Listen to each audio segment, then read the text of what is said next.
Halo rekan-rekan, kenalin nama aku Indra Setiawan. Di sini aku akan sedikit sharing ilmu tentang forecasting atau peramalan. Oke, langsung simak aja ya videonya.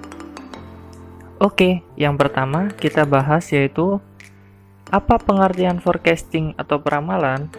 Jadi, forecasting merupakan salah satu metode untuk melakukan perencanaan serta pengendalian produksi. Selain itu, forecasting juga didefinisikan sebagai alat bantu untuk melakukan perencanaan yang efektif dan efisien. Sebagai contoh, seperti meramalkan tingkat permintaan suatu produk atau peramalan terhadap harga daging sapi di masa lebaran dan lain sebagainya. Umumnya, kegiatan forecasting ini dilakukan oleh bagian pemasaran, sehingga hasilnya sering disebut ramalan permintaan. Lalu, apa saja sih metode-metode forecasting? Jadi, metode forecasting dibagi menjadi dua, yakni peramalan secara kualitatif dan peramalan secara kuantitatif.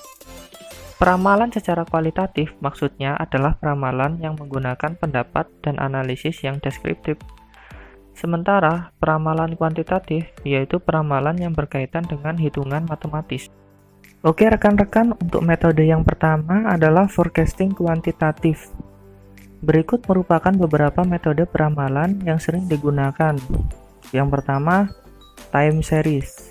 Metode time series atau deret waktu merupakan metode peramalan yang menghubungkan keterkaitan antara variabel dependen dengan variabel independen.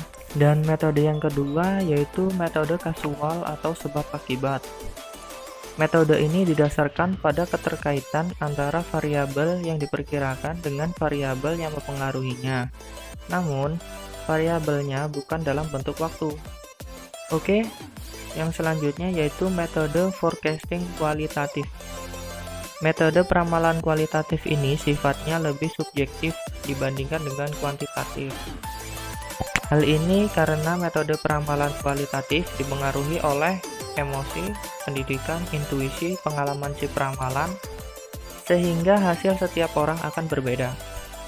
Meskipun begitu, metode kualitatif mendekati tingkat akurasi data aktual jika dibandingkan dengan metode lain.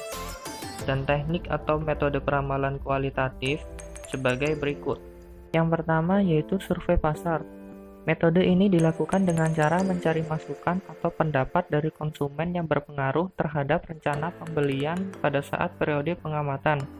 Untuk yang kedua yaitu juri dari opini eksekutif. Untuk melakukan metode ini, caranya dengan meminta opini atau pendapat dari kelompok kecil yang terdiri atas manajer pemasaran, manajer produksi, manajer teknik, manajer keuangan, dan manajer logistik. Oke, yang ketiga, gabungan tenaga penjualan. Seperti namanya, metode ini menggabungkan setiap penjual, kemudian mereka meramalkan tingkat penjualan di daerah masing-masing, yang pada akhirnya digabungkan di tingkat provinsi dan nasional. Dan yang keempat, yaitu metode Delphi. Metode Delphi sebenarnya mirip dengan metode kuesioner. Untuk melakukan metode ini, Anda harus menyebar kuesioner, tetapi jawaban dari kuesioner yang terkumpul disederhanakan terlebih dahulu, sebelum diberikan kepada ahli untuk peramalannya. Baiklah rekan-rekan, itulah beberapa metode forecasting yang dapat Anda pakai. Forecasting atau peramalan sangat penting untuk merencanakan dan mengawasi kegiatan produksi baik produk maupun jasa, sehingga bisnis Anda akan lebih mudah untuk maju. Oke, sekian dulu ya rekan-rekan penjelasan dari aku. Semoga ilmunya bermanfaat. Selalu jaga kesehatan kalian and stay at home. Bye.